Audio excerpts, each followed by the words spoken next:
1911 की बात है। शाम का समय था। लंदन में एक घर था। उस घर के सामने एक बड़ा बगीचा था। उसके अंदर बहुत सारे बड़े बड़े पेड़ लगे हुए थे। उस घर के आसपास का माहौल बहुत डरावना था। एक लड़का उसी घर के सामने खड़ा हुआ था।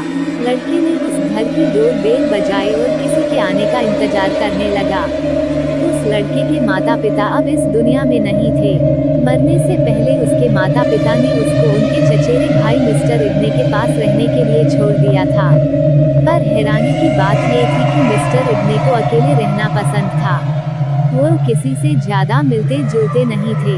लड़के के डोर बेल बजाने के बाद मिस्टर इब्ने ने घर का दरवाजा खोला और वो उसको देखकर खुश हुए।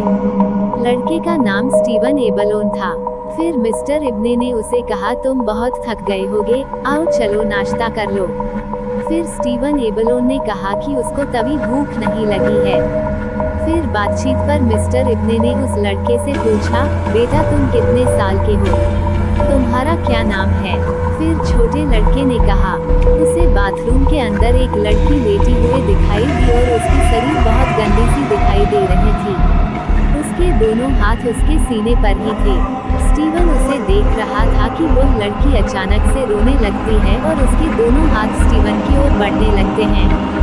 फिर अचानक से स्टीवन की आंख खुल जाती है। उसने देखा कि वो उसी बाथरूम के सामने खड़ा है। फिर से हिम्मत जुटाकर उसी बाथरूम के अंदर देखने लगा। फिर उसे वहां पर कोई नहीं दिखी तो वो भागता हुआ अपने कमरे में आ गया। उसने अपने सपने के बारे में मिस्टर इब्ने और मिसेज बंच को बताया तो उन्होंने अपने नौकरों से कहा कि वो बाथरूम के दरवाजे पर पर्दे लगा दे। फिर कुछ दिनों तक स्टीवन को कुछ और सपने नहीं आए। फिर एक दिन वो उठा तो उसने देखा कि मिसेज बंच उसका नाइट सूट सिल रही थी। फिर मिसेज बंच ने उससे कहा कि तुमने कपड़े बुरी तरह कैसे फाड़ लिए। स्टीवन को नहीं पता था कि उसके कपड़े कैसे फटे। उसने देखा कि उसके कपड़ों पर लंबे लंबे नाखूनों के निशान थे। उसने कहा कि मुझे नहीं पता कि कैसे आए, पर ऐसे निशान मेरे कमरे के दरवाजे पर भी है। फिर मिसेज बंच ने देखा कि वे निशान वहां पर थे, पर वह निशान बहुत ऊपर थे। फिर उसने कहा कि मिस्टर इब्ने को यह मत बताना। फिर अगले दिन मिसेज बंच के कमरे में एक नौकर आया जो कभी कभी आता था। फिर उसने मिसेज बंच से कहा कि अगर मिस्टर इब्ने को ड्रिंक चाहिए तो वह अपने आप जाकर ले, क्योंकि बेसमेंट में कुछ है। वो पता नहीं क्या है पर कुछ है। अब मैं वहां पर और नहीं जाऊंगा। फिर उसने स्टीवन को देखा और उसने बात को बदल दी और वह चला गया। अब स्टीवन को आए हुए 6 महीने हो गए थे। एक दिन मिस्टर इब्ने ने स्टीवन से कहा कि बेटा आज शाम तुम मेरी लाइब्रेरी में आ सकते हो। रात को 11 बजे तुम आ जाना, यह बात किसी को भी नहीं बताना। यह बात सुनकर स्टीवन बहुत खुश हो गया। उसने सोचा कि वे उसे आज क्या दिखाने वाले हैं। फिर रात को स्टीवन लाइब्रेरी के दरवाजे पर आकर दरवाजे को खटखटाने लगा।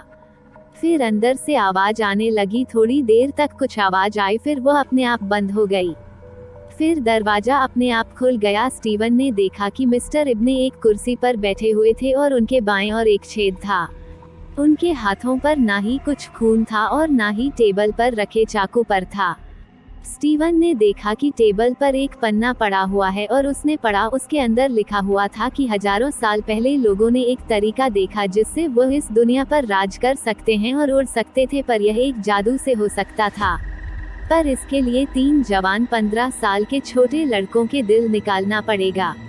मैंने पहले एक लड़के स्टेनले को 24 मार्च 1891 को मारा, फिर एक लड़की को 23 मार्च 1905 को मारा, और आज रात 24 मार्च 1912 को जो मेरे लिए अपनी जान देगा वह लड़का मेरा भतीजा स्टीवन है। किसी को कुछ पता नहीं चलेगा कि उनको किसने मारा। किताब ने मुझे बताया है कि उन बच्चों के भूत मेरा दिल लेने के लिए वापस आएंगे। स्टीवन ने पढ़ना बंद कर दिया और वह अपने रूम में चला गया। आज कई साल हो गए मिस्टर इब्ने को मरे हुए, पर किसी को नहीं पता कि उनको किसने मारा है। यह बात सिर्फ स्टीवन को पता थी।